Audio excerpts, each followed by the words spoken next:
ওরে বাবা, রাখতেন লজ্জিত। মুরব্বী আপনার কোনো কাজ নাই? দাঁড়া, তুই তো সববার বাড়িতে আজকে বলছি। চাল ভালো লাগে না আমার, থাকবো না আপনার বাড়িতে।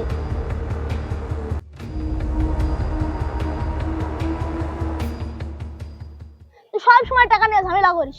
আরে দিয়ে দেবো, পকেট খালি এখন। তুই কালকেও টাকা নিয়ে ঝামেলা করছিলিস, আবার আজকেও টাকা দিচ্ছিস না, এখনো কথা হলো? আরে কালকে টাকা দিয়ে দেবো, আজকে পকেট খালি। এটা তো কালকেও বললি। কিরে, কি করছিস তোরা? ও, জুয়া খেলছিস না তোরা? আরে মুরব্বি, তোকে দেখেন না, এটা জুয়া কেন হবে? আমরা লুডো খেলছি। এই, তোরা এটা বাজি ধরে খেলছস না? হ্যাঁ, আমরা বাজিতে খেলছি। আপনার কোনো সমস্যা? আরে বেটা, বাজি ধরে খেলছস, তোদেরকে জুয়া ছাড়া আবার কি বলে? এ মুরব্বী আপনার কোনো কাজ নাই? এমনি টাকা নিয়ে ঝামেলা আছে। দাঁড়া, তুই তো সববার বাড়িতে আজকে বলছি, এত বেয়াদব হইছিস তোরা। এ মুরব্বী আপনার কোনো কাজ নাই? আল্লাহ দোহাই এখানে জানতো। এইসব ছেলেপিলি কখনো ভালো হবে না, সবগুলা বেয়াদব। এই দুপুর বেলায় কোথায় থেকে আসছি? খাওয়া দাওয়া হয়েছে? একটু আগে তো খাই বেড়ালাম। আচ্ছা, তুই কি কখনো মানুষ হবি না? কেন, আমি আবার কি করলাম? কিছু করিসনি তো, খালিদ আমাকে নালিশ দিতে এলো কেন? ও কি করতে নালিশ দিতে এলো, তা আমি কি করে জানবো? এখনো সময় আছে, তুই ভালো হয়ে যা বলছি। ঘরে আসলে আপনার এসব পেশাল ভালো লাগে না আমার, থাকবো না আপনার বাড়িতে। থাকতে ভালো লাগে না? যা, বাড়ির থেকে বের হয়ে যা। থাকবোই না আপনার বাড়িতে।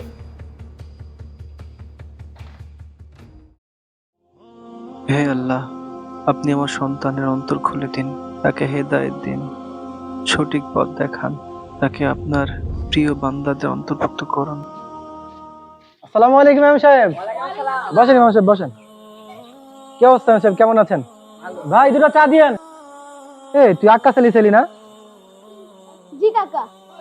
তোর না সেদিন দেখলাম মাঝখানে বসে জুয়া খেলছিস, আবার দেখলাম ওই পাড়ে কয়েকটা ছেলেপিলের সাথে মারামারি করছি, আবার আজকে পাঞ্জাবি টুপি পরে হুজুর সাজছ তুমি।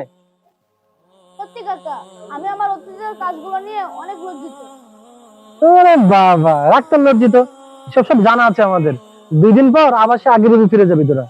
আরে থামেন তো আপনারা, এ কি শুরু করেছেন? কি শুরু করলাম মানে? যেটা সত্যি সেটা বলছি। আপনি জানেন আপনার কত বড় গুনাহ আছে? ব্যক্তি তো পাচ্ছেন সে তার অতীত নিয়ে লজ্জিত, তারপরে আপনি তার অতীত নিয়ে খোঁটা দিচ্ছেন। আপনি কি চান সে আগের কাজে ফিরে যাক? শোনেন, আর কোনো তওবাকারীকে আগের গুনাহ নিয়ে খোঁটা দেওয়া যাবে না, কেননা যে ব্যক্তি তওবা করে সে নির্দোষ ব্যক্তির মতো। আরে আল্লাহ, এটা তো আমি জানতাম না। এটা আমার উচিত হয়নি এটা করা। আর আমাকে তুই ক্ষমা করিস, আর আল্লাহ তোকে হেদায়েত দান করুক। রাসূল সাল্লাল্লাহু আলাইহি ওয়াসাল্লাম বলেছেন, যে ব্যক্তি তার ভাইকে কোনো পাপের কারণে অপমান করে, যা থেকে সে তওবা করে ফিরে এসেছে, তবে সে নিজেই ওই পাপে লিপ্ত হয়ে মরার আশঙ্কা থাকে।